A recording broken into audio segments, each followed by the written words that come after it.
안녕하세요. 그대만의 따롱이입니다. 반교 영화 다들 잘 보셨나요? 저는 너무 재밌게 봐가지고 이것저것 찾아보다가 쟤는 뭐 논문까지도 쓸 수 있을 것 같아요. 지금부터 영화 보고 나서 친구한테 아는 척하기 좋은 떡밥, 복선, 리뷰, 결말 다 이야기 나눠볼게요. 경고. 이 영상은 다수의 스포를 포함하고 있으니 영화를 보실 예정인 분이라면 배경 지식 영상을 먼저 시청해주세요. 첫 번째 복선. 이 영화는 총 3파트로 나눠져 있어서 이야기가 전개되는데요. 그래서 인과관계가 약간 헷갈릴 수도 있어요. 첫 번째 악몽, 두 번째 고발자, 세 번째는 살아남은 자들입니다. 먼저 악몽부터 보시죠.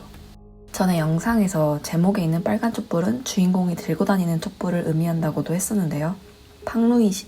너무 어려우니까 팡이로 할게요. 처음 팡이가 깨어난 교실에 이렇게 촛불 소품들이 널브러져 있죠.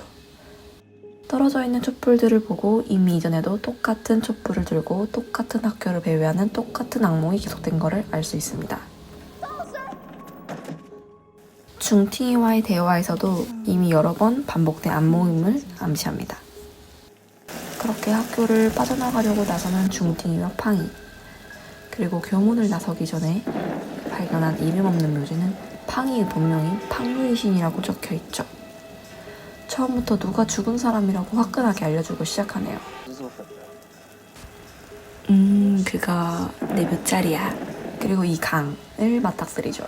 이 강은 게임에서 삼도천으로 불교에서 사람이 죽어서 저승으로 가는 도중에 있는 천이라고 하네요. 그런데 이 강을 건너려면 다리가 필요하겠죠. 생전에 쌓은 업에 따라서 다리의 종류가 정해진다고 합니다. 주민들은 이승에 지은 죄가 있어서 다리는커녕 디딤돌도 없네요. 저는 이제부터 수영을 좀 배워볼까 합니다. 그렇게 시작된 방과 후 숨바꼭질. 이미 눈치챈 분들도 있을 텐데 이 호롱을 들고 다니는 괴물은 바이교관입니다. 처음 영화 시작할 때 나오는 이 구령을 괴물이 돼서도 같은 말을 되뇌이는 걸로 알칠 수 있죠. 그리고 한 가지 주의 깊게 보셔야 할 부분은 팡이가 잡혔을 때 교관의 얼굴은 거울로 되어 있다는 점입니다. 사실 이전에도 몇 번의 거울이 나옵니다. 거울은 본래 영화에서 인물이 자신의 정체성을 찾으려고 할 때 많이 쓰이는 메타포죠. 원작 게임에서는 기억은 거울과도 같아서 영혼의 진실된 모습을 비추지라는 부분이 나옵니다. 반교에서는 영혼의 진실된 모습을 비춰주는 기억이라고 할 수 있겠네요. 영혼의 진실된 모습? 팡이의 진실된 모습은 뭘까요? 영화 초반부에 등장하는 단발머리 귀신 생각나시죠? 이 소녀 귀신은 바로 팡이 자신입니다. 왜 자신을 계속해서 마주치는 걸까요? 자신을 공포에 떨게 하는 귀신은 곧 자신이 잊고 싶은 혹은 외면하고 싶었던 과거의 기억입니다. 그래서 팡루이신이 대체 자꾸 외면하고 싶은 과거의 기억이라는 게 뭘까요? 지금부터 기억의 조각을 한번 맞춰볼게요. 팡루이신은 가정환경이 평탄하지만은 않았습니다. 아버지의 불륜으로 집안은 바람 잘 날 날도 없고 힘든 티 안 내려고 노래 틀어놓고 우는 장면에서는 정말 맴짓이네요. 그래서 그런지 상담교사 장쌤에게 의지를 많이 하게 됩니다.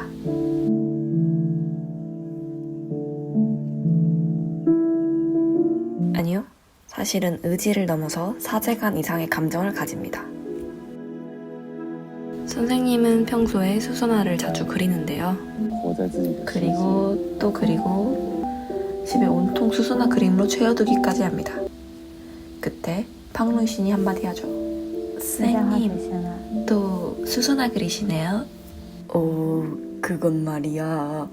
수선화란 단순하고 자신의 세계가 있고 또 남의 시선을 신경 안 쓰니까 아주 좋지.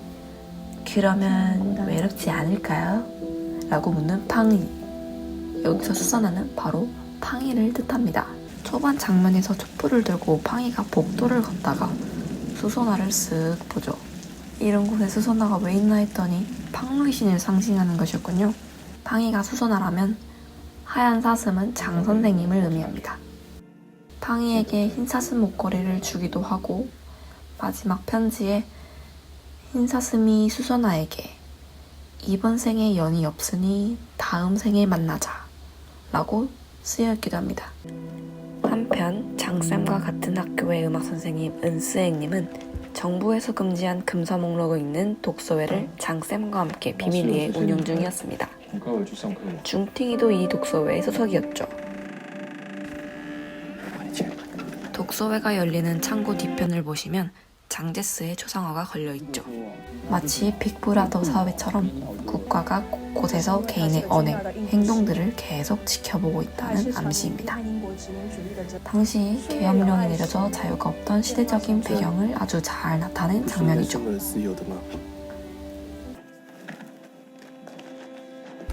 장쌤과 은쌤이 비밀리에 독서회를 운영하고 있다는 사실을 잘 모르는 팡이는 이 둘의 관계를 오해합니다. 설마 하던 중에 은 선생님과 장쌤의 대화를 엿듣고 마는데요. 영화관 자막에는 독서회야 팡루이시냐 선택해 라고 나오는데 사실 중국어 원어로는 우리야 팡루이시냐 선택해 라고 말해서 팡이가 앞뒤 맥락을 다 자르고 듣기에는 연인 관계처럼 보이는 장면입니다.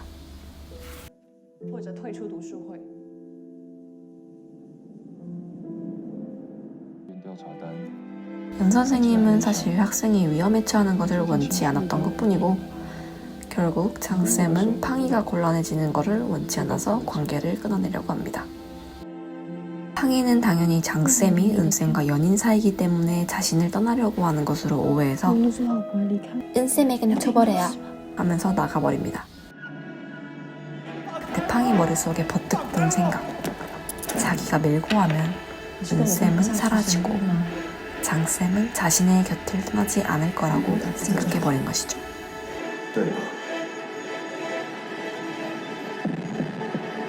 그러던 한편 악몽 속에서 서로 초면인 것처럼 통성명까지 하지만 사실 중ting이와 팡이는 이미 아는 사이였습니다.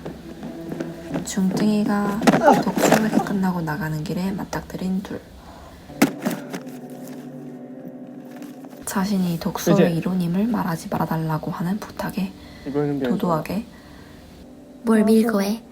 음악 공책밖에 안 봤는데 라고 하며 마이웨이 하는 팡 선배에게 중팅 총각의 마음은 설레어 옵니다. 결국 팡이가 은쌤을 밀고 하려고 독서회의 책을 빼돌리려고 할 때 본의 아니게 중팅이가 도와줘 버립니다. 밀고 한 결과는 생각보다 처참했습니다. 은 선생님뿐만이 아니라 자신이 그토록 사랑했던 장 선생님 그리고 기타 다른 독서회 친구들까지도 모두 사형을 당해버립니다. 생각과 너무 다르게 흘러간 상황과 또 한순간에 밀고자로 지켜버린 팡이는 죄책감을 이기지 못하고 강당에서 결국 목을 메고 자살합니다. 그리고 이 지옥에 남아서 영원히 끝나지 않는 악몽이 시작되는 것이죠. 여기까지가 팡이의 기억의 조각을 맞춘 과거였습니다. 다시 바이교관으로 돌아와서 팡이가 잡혔을 때 바이교관은 과거라고 생각하고 그냥 잊어버려 라고 하면서 거울을 팡루이신에게 비춥니다. 근데 얼굴이 약간 이상하네요. 이목구비가 흐릿흐릿해 보이지 않나요? 그리고 전에 교무실에 있던 거울도 얼굴이 흘러내려요. 현재 귀신이 된 자신의 또 다른 모습이 얼굴이 지워진 형태인 까닭은 기억을 자꾸 잊어버리려고 하니까 귀신 얼굴도 지워진 것처럼 흐릿해집니다. 자신의 기억을 외면하지 않고 죄를 인정하는 순간 거울은 깨져버립니다. 결국 무한하게 계속되는 악몽 그리고 귀신은 자신이 외면했던 기억들이 만들어낸 것이었죠. 결말로 들어가서 팡이와 중팅이가 학교에 있는 다른 사람들과 다른 점은 무엇일까요? 바로 죽기 전의 일은 기억이 나지 않는다는 점입니다. 지울 수 없는 죄 때문에 계속 같은 악몽을 꾸는 것이죠. 기억하기 무서웠던 팡이가 갑자기 정신을 차리게 된 데에는 장쌤이 한 말 때문이었습니다. 넌 고가에 이용당한 것뿐이야. 그리고 그 말을 들은 팡이는 중팅이를 대장부답게 괴물로부터 구해내고 교문 밖으로 탈출시켜줍니다. 살아있다면 희망이 있다라는 선생님의 말을 전하고 꼭 살아가라고 합니다. 그리고 팡이는 학교와 함께 소용돌이 속으로 사라져버리죠.